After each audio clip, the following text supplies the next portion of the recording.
दोस्तों आज हमारे टॉपिक का नाम है नेगोशिएबल इंस्ट्रूमेंट। नेगोशिएबल इंस्ट्रूमेंट का क्या मतलब है, इसका बेसिक अंडरस्टैंडिंग हम लोग समझेंगे। फीचर्स क्या क्या है जानेंगे, कैरेक्टरिस्टिक्स क्या क्या है जानेंगे, और इसके रिलेटेड क्या रूल्स है उसको भी बेसिक लेवल पे हम समझेंगे।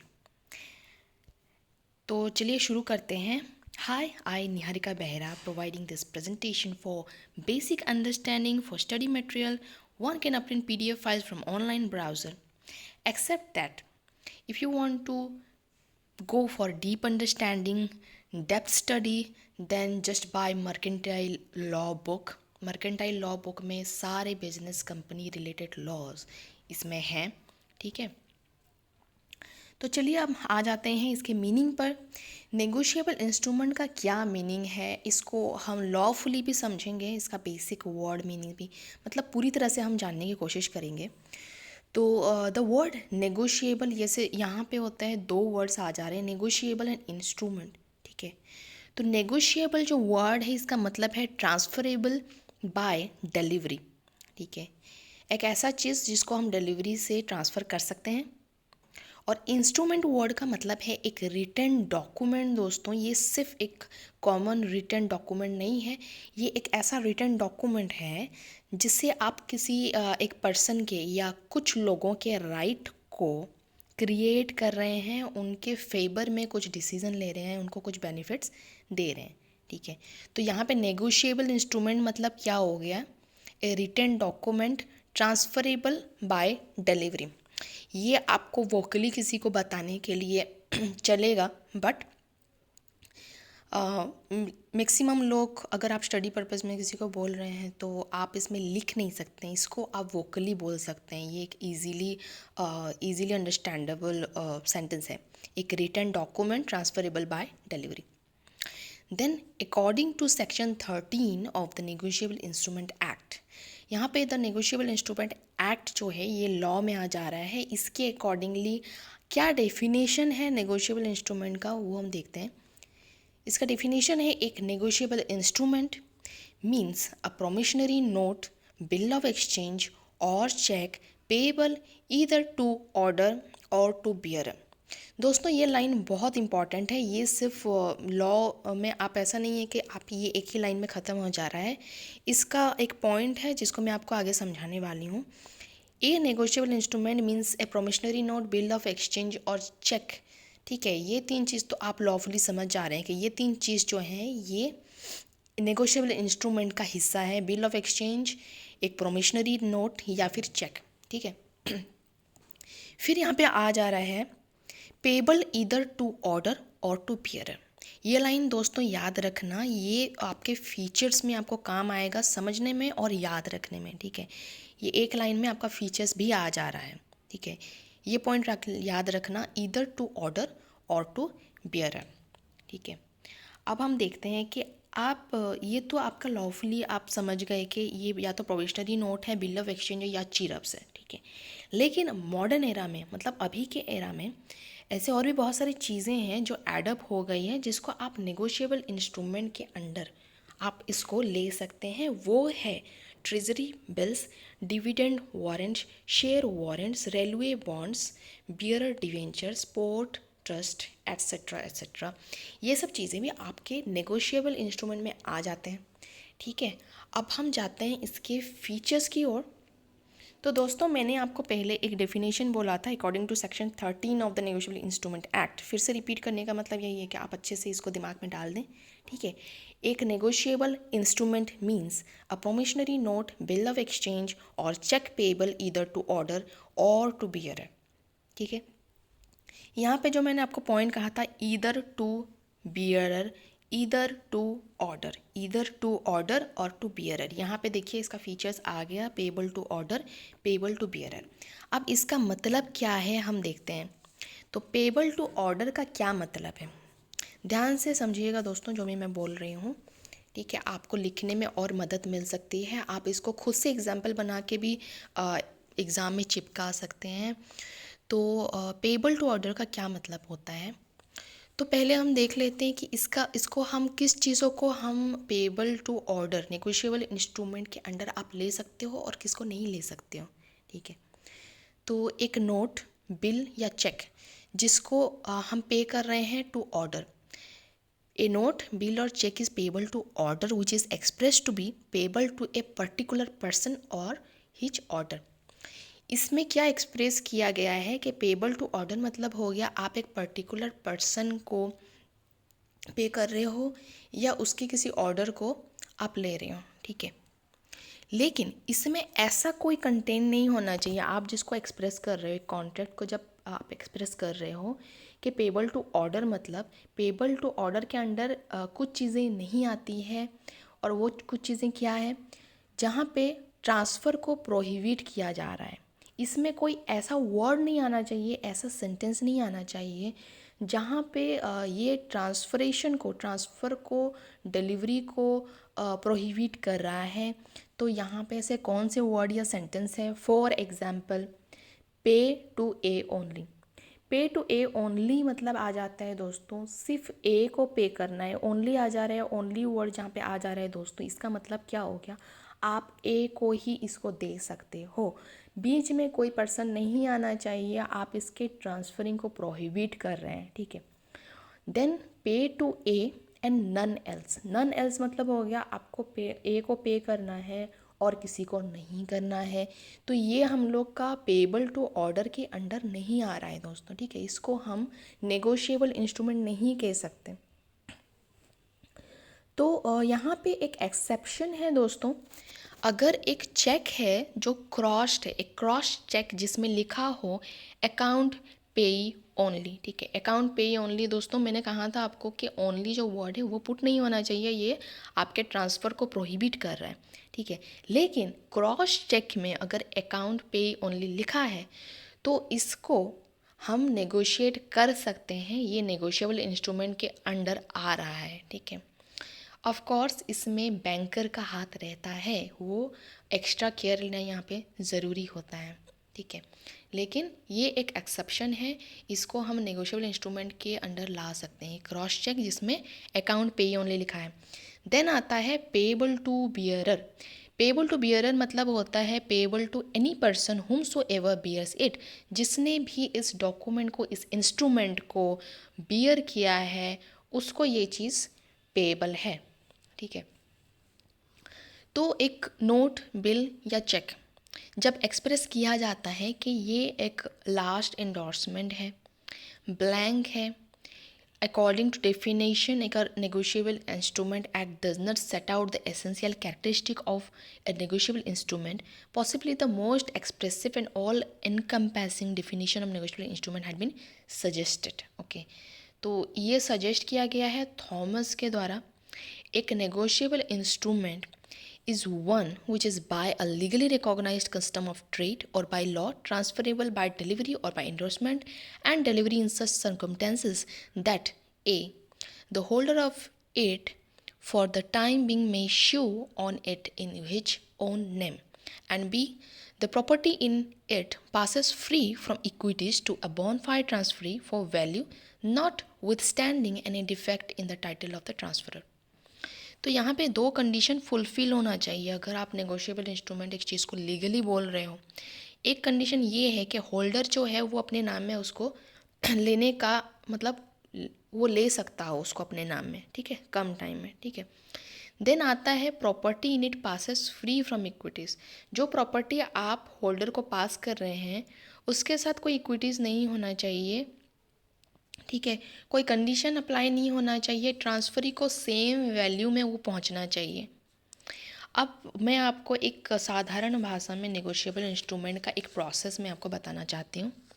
तो नेगोशिएबल इंस्ट्रूमेंट बाय लॉ ये तो लिखा है कि यहाँ पे क्या होता है, ओरिजिनल होल्डर जो है उसको हम द ट्रांसफरर कहते हैं। तो original holder of the instrument वो क्या करता है, वो उसको न्यू होल्डर के पास ट्रांसफ़र करता है। ठीक है, अब आपको समझ में आया कि नेगोशिएबल इंस्ट्रूमेंट क्यों ये ट्रांसफरेबल बाय डिलीवरी इसमें है कंटेंट। ठीक है, ओरिजिनल होल्डर जो है वो जब ये डॉक्यूमेंट, ये जो इम्पॉर्टेंट जो लीगल इंस्ट्रूमेंट है उसको ट्रांसफ़र करता है तो ये सिर्फ ट्रांसफ़र नहीं करता है, ये एक काउंटर साइन करता है, ठीक है। अगर वो काउंटर साइन नहीं कर रहा है ओरिजिनल होल्डर, मतलब वो किसी के पास जाने का भी उसका कोई मतलब नहीं बनता है, ठीक है। जब तक वो काउंटर साइन नहीं होता वो न्यू होल्डर के पास नहीं जाएगा, और न्यू होल्डर के पास जब वो जा रहा है मतलब उसका सारा ओनरशिप, उसके रिलेटेड बेनिफिट, उसके तरफ में जो कुछ राइट है उस डॉक्यूमेंट को होल्डर बियरर के लेके, जो भी राइट मिलेगा एक पर्सन को, वो सब ट्रांसफ़र हो जा रहा है ट्रांसफरी को, मतलब द न्यू होल्डर को।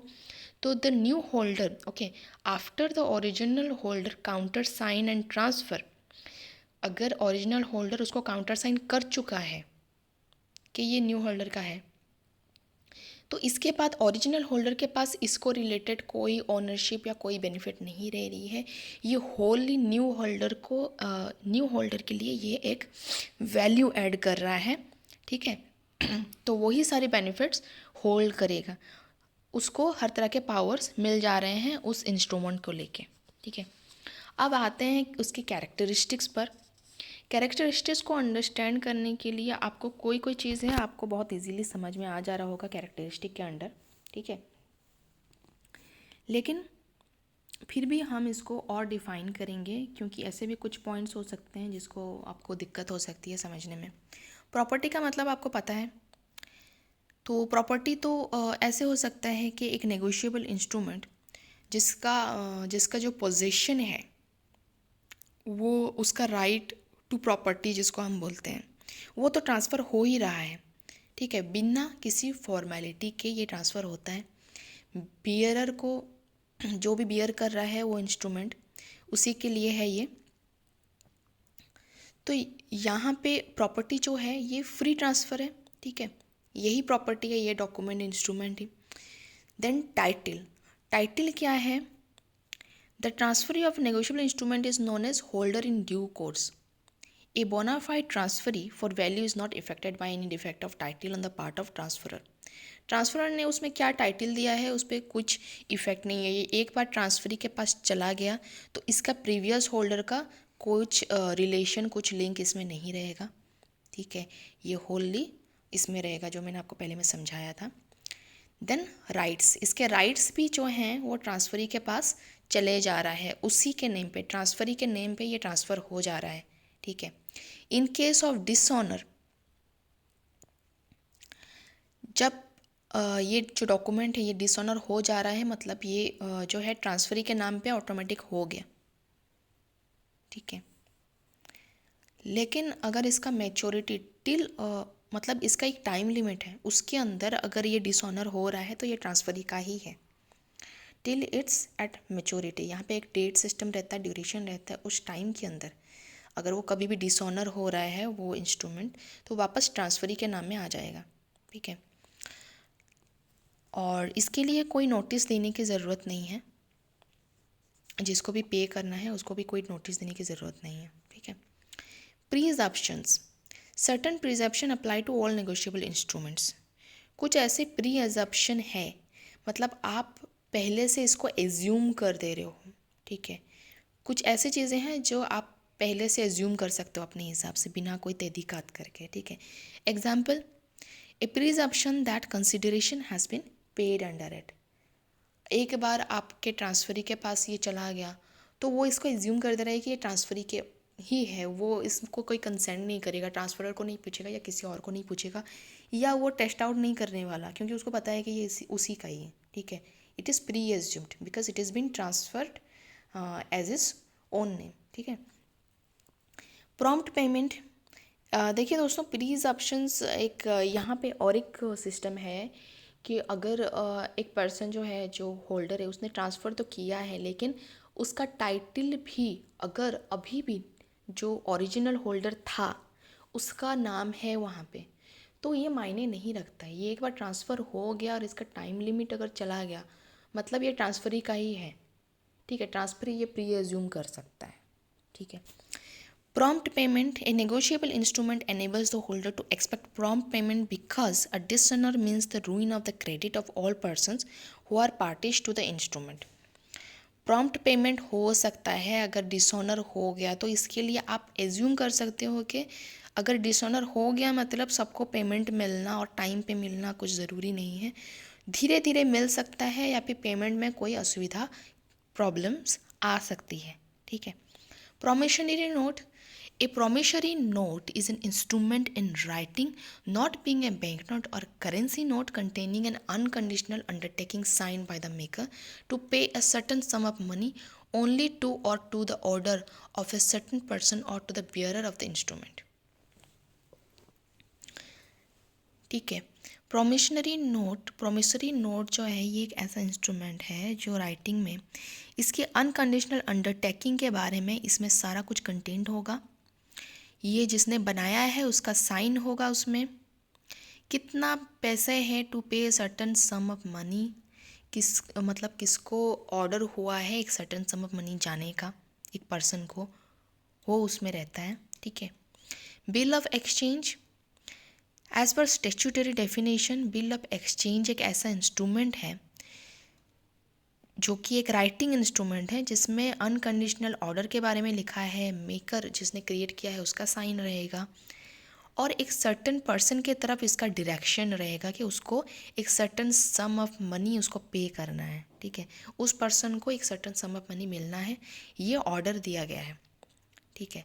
तो ये किसको मिलेगा? बियरर ऑफ द इंस्ट्रूमेंट, जिसने वो इंस्ट्रूमेंट बियर कर रखा है। एक cheque is a special type of bill of exchange, एक चेक एक बिल ऑफ एक्सचेंज है। It is drawn on banker and is required to be made payable on demand. तो ये चेक जब भी आप डिमांड करोगे, ठीक है, ये बैंकर में ड्रॉन होता है, आप जब भी डिमांड करोगे ये आपका ऑन डिमांड आपको पे करेगा बैंकर। ठीक है। Drawer, drawee and payee. Maker of bill of exchange और cheque is called the drawer. जिसने बिल ऑफ एक्सचेंज क्रिएट किया है वो ड्रॉयर है, उसने ड्रॉ किया। The person thereby directed to pay is called the drawee. जिसको ये बिल ऑफ एक्सचेंज पे होगा वो ड्रॉई कहलाता है। और the person named in the instrument to whom और to whose order the money is by the instrument directed to be paid is called the payee. तो जो पर्सन उसमें जिसका नाम है इंस्ट्रूमेंट में कि जिसको ये मनी ऑर्डर किया गया है, जिसकी तरफ ये डायरेक्शन जा रहा है पेमेंट का, वो पे ही है। ठीक है। However a drawer and payee can be one person as he can order to pay the amount to himself. तो जैसे भी करके कभी कभी ऐसा होता है ड्रॉयर और पे एक ही पर्सन हो सकते हैं और एक ही पर्सन नहीं भी हो सकते। ठीक है। अब आता है कि देखिए ड्रॉयर जो है वो क्रिएट कर रहा है बिल ऑफ एक्सचेंज, वो पे जब कर रहा है ड्रॉई को वो मतलब कि बोल रहा है कि उसको उसको देना है। ठीक है। तो ज़रूरी नहीं है कि ये जो एंड पर्सन है जिसके पास वो डॉक्यूमेंट है, हो सकता है वो आपके, सपोज़ आपका एक बिजनेस है। ठीक है। आप जो पर्सन हैं आपके नाम पे एक चीज़ दिया जा रहा है, तो ज़रूरी नहीं है कि ये पेमेंट जो है वो आप ही के तक है। हो सकता है कि रजिस्टर जो है आप किसी और का नाम हो सकता है, आपके बच्चे के नाम से हो सकता है। ठीक है। तो ये डायरेक्शन कहाँ पे जा रहा है, ये आपके बच्चे के तरफ डायरेक्ट कर रहा है, मतलब पेई को। ठीक है। Sometimes drawee and payee are the same person and sometimes not. At sight on presentment after sight. At sight on presentment after sight. In a promissory note or bill of exchange, expression at sight and on presentment means on demand. The expression after sight मतलब हो गया एक promissory note after the presentment for sight and in a bill of exchange after acceptance. Or noting for non-acceptance or protest for non-acceptance. Thus, in case of document after sight, the countdown starts only after document is cited by the concerned party. तो जब तक ये acceptance नहीं होगा ये कैसे जाएगा? ठीक ना। तो यहाँ पे ये ऑन डिमांड मतलब आप ऑन ये एट साइट हो रहा है, जहाँ पे हो रहा है ये डिमांड करते ही वहीं पे। एट साइट मतलब हो गया जिस प्लेस पे आप डिमांड कर रहे हो। आप चेक लेके गए बैंक कैश काउंटर में, आप चेक दे रहे हो, आप डिमांड कर रहे हो, आपको अभी पैसे चाहिए, तो वहीं पे ही है जहाँ पे आप खड़े हो वहीं पे आपको मिल रहा है पैसे। ठीक है। तो ये हो गया at sight. After sight suppose आप उसको अभी एक्सेप्ट नहीं कर रहे हो, ठीक है, बिल ऑफ एक्सचेंज को। आफ्टर एक्सेप्टेंस, उसको एक्सेप्ट करने के बाद आप नॉन एक्सेप्ट कर रहे हो, प्रोटेस्ट कर रहे हो कि आपको ये एक्सेप्ट आप नहीं कर सकते, तो यहाँ पे ये आफ्टर साइट मतलब आ गया कि आप अभी मतलब नहीं लेना चाहते, ठीक है। जब तक डॉक्यूमेंट साइटेड नहीं हो जाता है, जब तक कंसर्न पार्टी आपको किसी ने चेक दिया है, आप जब चाहे उठा सकते हो, ठीक है। सपोज़ वो पर्सन आपको पैसे नहीं देना चाहता, आपके पास पावर है कि आप चेक को लेके बैंक में गए, आप बैंकर को बोले ये मेरे पास चेक है, मुझे इतने पैसे चाहिए, तो बैंकर जो है ना, ये सडनली आप उस पर्सन को तो दे ही नहीं देगा। दो कंडीशन आता है दोस्तों, एक आता है कि वो आपको फ़ोन करके कांटेक्ट करके पूछेगा कि आपके अकाउंट में इतने पैसे हैं, आप इस पैसे को इनको पे करना चाहते हैं कि नहीं चाहते, ठीक है। ऐसा भी हो सकता है आपने चेक तो दिया है लेकिन आपने पे भी कर दिया है उसके ड्यू टाइम से पहले, लेकिन उस पर्सन ने आपको चेक रिटर्न नहीं किया है। यहाँ पे फ्रॉड केस आता है दोस्तों कि उसने चेक आपको रिटर्न नहीं किया है, आपसे पेमेंट उसने ले लिया है किसी और के थ्रू, लेकिन चेक रिटर्न नहीं किया और वो डायरेक्ट जाके बैंकर को बोल रहा है कि मुझे इतने पैसे चाहिए, ये मेरा चेक है, ठीक है। तो वहाँ पे आफ्टर साइट हो रहा है कि वो एक्सेप्ट नहीं कर रहा है, जो पर्सन से आप पेमेंट ले सकते थे चेक का, वो एक्सेप्ट नहीं कर रहा है कि नहीं उसको पैसे मत दो, उस चेक से उठा नहीं सकता, ठीक है। Stamp duty on negotiable instrument, एक negotiable instrument is required to be stamped. Stamp duty on bill of exchange promissory note is a union subject, hence stamp duty is same all over India. आपके जो check है उसमें एक stamp गिरता है दोस्तों, ठीक है। जैसे ये बैंक वाले ही उसमें चेक में हो स्टाम्प देते हैं, या फिर आप पेमेंट कहीं पे डिपॉजिट कर रहे हो तो उसमें भी आपके जो रिसिप्ट है आपको नहीं देखा होगा, वहाँ पे एक स्टाम्प पड़ता है, ये तो स्टाम्प ड्यूटी का बात है, ठीक है। Hundi, hundi is a indigenous instrument similar to negotiable instrument. Hundi भी नेगोशिएबल इंस्ट्रूमेंट के सिमिलर है, एक जैसा है। ये टर्म ये एक संस्कृत वर्ड से निकला था, हुंड, ठीक है, जिसका मतलब है हुंड, सब जो वर्ड है उसका मतलब है to collect if it is drawn in local language.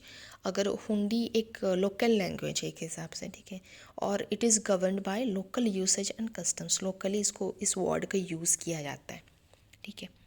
अब हम आते हैं प्रोविजंस के तरफ। यहाँ पे मैंने 5 प्रोविजंस के बारे में लिखा है, और हो सकते हैं मैंने बस 5 ही मेंशन किया है। Electronic cheque, truncated cheque, penalty in case of dishonour of cheque, जहाँ पे इनसफिशिएंट फंड आ रहा है। Return of cheque, insufficient of fund नहीं है तो वो चेक रिटर्न कर रहा है, ठीक है। डिसऑनर ऑफ चेक और रिटर्न चेक दो अलग चीज़ है। यहाँ पे डिसऑनर ऑफ चेक मतलब हो गया, आपको पता है कि आपके अकाउंट में 10,000 रुपये नहीं है, लेकिन वो चेक में 10,000 लिखा है, आपके अकाउंट में हो सकता है 9,000 रुपये हो या 9,500 रुपये हो, तो वहाँ पे आपने बिना जाने कैश को जो है उसको इशू, मतलब उसको वहाँ पे डाल दिया, मतलब क्या हो गया, वो चेक तो डिसऑनर हुआ लेकिन उसकी वजह से कुछ फ़ाइन भी किसको गिरा, जिसका अकाउंट है उस पर एक फ़ाइन आ गया है ना, तो यहाँ पे पेनल्टी आ जाता है। देन रिटर्न ऑफ चेक मतलब हो गया, बैंकर को पहले से पता है या फिर ओनर को पहले से पता है कि उसके अकाउंट में पैसे नहीं हैं, तो वो चेक को वहाँ पे नहीं डाल रहा है, नहीं डलवा रहा है, ना ही अलो कर रहा है पर्सन के चेक को डलवाया जाए, बल्कि बैंकर क्या कर रहा है, चेक को रिटर्न कर दे रहा है और पर्सन को बोल रहा है कि भाई आप जो चेक से आप पैसे उठाना चाह रहे हो वो उस अकाउंट में पैसे नहीं हैं। तो वैसे ही आपको अगर ये मतलब चेक अगर डिसऑनर हो भी गया तो आपको फंड नहीं मिलेगा, ठीक है, पहली बात। Secondly, the person from home whose account you are going to like put cheque on, तो उसके अकाउंट को भी पेनल्टी लग जाएगा अगर आप इसको डिसऑनर होना दोगे, ठीक है। तो ये एक आता है truncated cheque, provisions of electronic cheque, जो कि अमेंडमेंट एक्ट 2002 के अंडर में आता है। वहाँ पे एक्सप्लेनेशन है आई सबसेक्शन बी में सेक्शन अंडर सेक्शन 6। एक ट्रंकेटेड चेक मतलब होता है a cheque which is truncated during the clearing cycle either by the clearing house during the course of clearing cycle, either by the clearing house or by the bank, whether paying or receiving payment immediately on generation of an electronic image for transmission, substituting the further physical movement of the check in writing.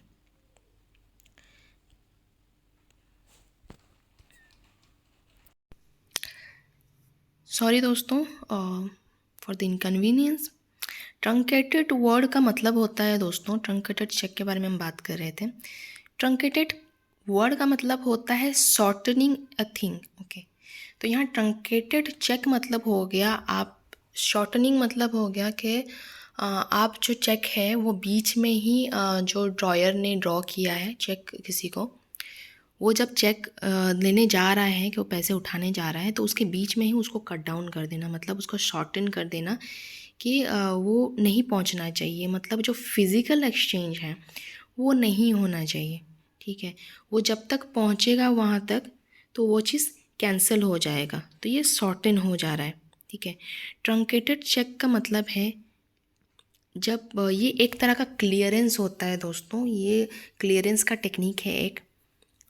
ठीक है, bank या तो payment, weather paying और receiving payment, वो या तो payment receive कर रहा है या पे कर रहा है, तो इमीडिएटली वो क्या करता है, एक इलेक्ट्रॉनिक इमेज निकाल देता है, ट्रांसमिट कर देता है, सब्स्टिट्यूट कर देता है कि उसका फिज़िकल मूवमेंट जो है वो चेक राइटिंग में या तो जाएगा या नहीं जाएगा। ठीक है, तो वो बैंकर के हाथ में रहता है। हुआ इलेक्ट्रॉनिक चेक, यहाँ पे इलेक्ट्रॉनिक चेक का एक प्रोविज़न है दोस्तों। हाँ, इलेक्ट्रॉनिक चेक के बारे में सेक्शन 6 के अंडर है कि एक cheque in the electronic form, मतलब हो गया कि एक चेक जिसमें एग्जैक्टली एक मिरर इमेज है एक पेपर चेक का।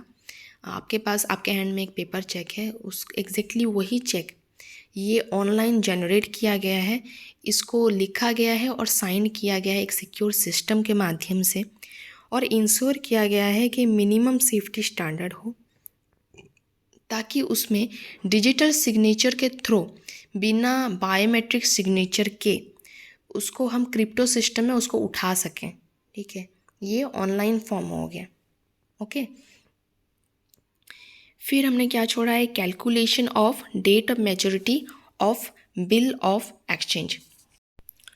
Calculation of date of maturity, यहाँ पे जो बिल ऑफ एक्सचेंज है दोस्तों, चेक हो, बिल ऑफ एक्सचेंज जो भी हो, उसका जब तक मैच्योरिटी नहीं आ जाता तो उसको मतलब उसको पे नहीं किया जा सकता। ये एक ऑन डिमांड इंस्ट्रूमेंट नहीं है। It is not payable on demand, is entitle to get 3 days grace period, 3 दिन का ग्रेस पीरियड रहता है। ठीक है, इस इंस्ट्रूमेंट के हिसाब से इसको हम ऑन डिमांड, इसको पे कोई नहीं कर सकता है। इसका डेट ऑफ मैच्योरिटी कैलकुलेट किया जाता है, जो कि इम्पॉर्टेंट है। उसके बाद जाके डेट ऑफ मैच्योरिटी अगर हो गया है, उस मतलब उसके कैलकुलेशन जब होता है कि नहीं सच में डेट ऑफ मैच्योरिटी आ गया है, ठीक है, यही टाइम है कि इसको उठाना है। ठीक है, उस टाइम में क्या होता है, जब कैलकुलेशन होने के बाद बैंकर ये होता है कि एक 3 दिन का ग्रेस पीरियड रहता है, उसके बाद जाके आपको ये चीज़ मिलता है, सडन आपको नहीं मिलता है। ठीक है, इवन इफ़ ये मैच्योर हो गया हो। ठीक है, तो यहाँ दोस्तों return of cheque should be for insufficiency of fund में जो प्रोविज़न है इसके बारे में मैंने आपको मेंशन नहीं किया। यह आता है section 146 of negotiable instrument act, only provides that once complainant produces bank slip or memo having official mark that the check is dishonored, the court will presume dishonor of the check unless and until such fact is disapproved.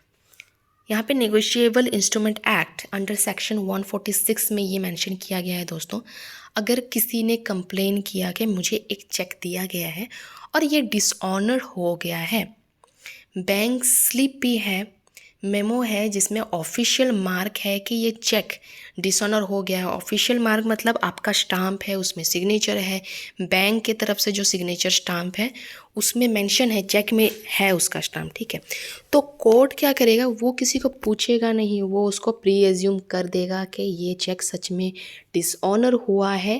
ठीक है, जब तक कि उसका fact disapprove ना हो, उस check को रिलेटेड जब तक उसका फैक्ट फाइंडिंग ना हो सकता है कि उसका कुछ अलग फैक्ट हो, ठीक है, लेकिन कोर्ट जो है वो सडनली उस चेक, जो चेक डिसऑनर हुआ है जिसमें स्टाम्प है बैंक का, वो कोर्ट एज्यूम कर देगा कि ये चेक डिसऑनर हुआ है, वो केस को आगे बढ़ा देगा, वो केस हो जाएगा, ठीक है।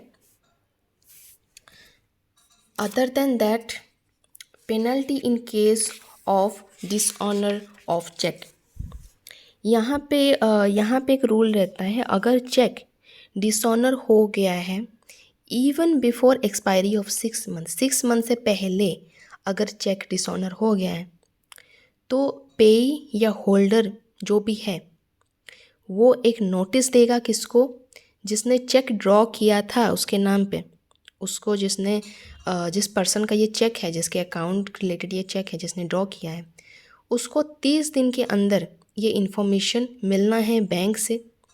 अगर 30 दिन के अंदर ड्रॉयर को ये इन्फॉर्मेशन नहीं मिल रहा है कि चेक डिसऑनर हो गया है, तो उसको, मतलब अगर मिल गया है तो वो 15 दिन के अंदर तो उसको रिसीव करेगा उस नोटिस को। अगर वो पे नहीं कर रहा है 15 दिन के अंदर पेई को, सोचिए कि आपने चेक, आपको उठाना है, आपका चेक डिसऑनर हो गया, 30 दिन के अंदर जो बैंक है वो इन्फॉर्मेशन प्रोवाइड करता है ड्रॉयर को जिसने चेक दिया हो पेई को, ठीक है। तो डिसऑनर होने के बाद 15 दिन के अंदर आपको पेई को पे करना पड़ता है, ठीक है, क्योंकि आपके अकाउंट में नहीं था, पेई को प्रॉब्लम हुआ 15 दिन के अंदर। अगर आप पेई को पे नहीं कर रहे हैं तो वहाँ पे एक कंप्लेंट लॉज होता है। कौन कंप्लेन लॉज कर सकता है? पेई कंप्लेन लॉज कर सकता है। किसके साथ? मेट्रोपॉलिटन मजिस्ट्रेट या फिर जुडिशियल मजिस्ट्रेट के साथ, first class against dryer with in 1 month, 1 महीने के अंदर पेई केस ठोक सकता है, लॉज कर सकता है कंप्लेन, ठीक है। जो भी लास्ट डे होगा, 15 दिन जिसको गिनती कहते हैं, जिस दिन डिसऑनर हुआ उसके 15 दिन का जो लास्ट दिन होगा, उसके बाद तो वो कंप्लेन लॉन्च कर सकता है ड्रॉयर के अगेंस्ट में कि उसने मुझे ये अमाउंट पे नहीं किया गया है, और ड्रॉयर को पेनल्टी देना पड़ सकता है, जो कि या तो उस पर केस आ सकता है कि 2 इयर्स का इम्प्रिजनमेंट, 2 साल जेल हो सकता है, या फाइन हो सकता है twice the amount of cheque, जितना उसको पे करना था ड्रॉयर को, पेई को जितना उसको पे करना था चेक के माध्यम से, उसका डबल अमाउंट मतलब पेई को ड्रॉयर जो है पे करेगा, प्लस मतलब या तो उतना फ़ाइन होगा, डबल फ़ाइन होगा जितना पे करना था, या फिर उसको 2 साल का जेल होगा, या फिर बोथ हो सकता है, 2 साल का जेल और आपको डबल फ़ाइन भी करना पड़ सकता है, ठीक है। थैंक यू दोस्तों, अगर आपको मेरा ये टॉपिक पसंद आया, आपको आगे भी ऐसे वीडियोस चाहिए, तो प्लीज़ लाइक, कमेंट, शेयर करना ना भूलें, और सब्सक्राइब ज़रूर करें अगर आप आगे भी ऐसे वीडियोस चाहते हैं। Thank you, piece.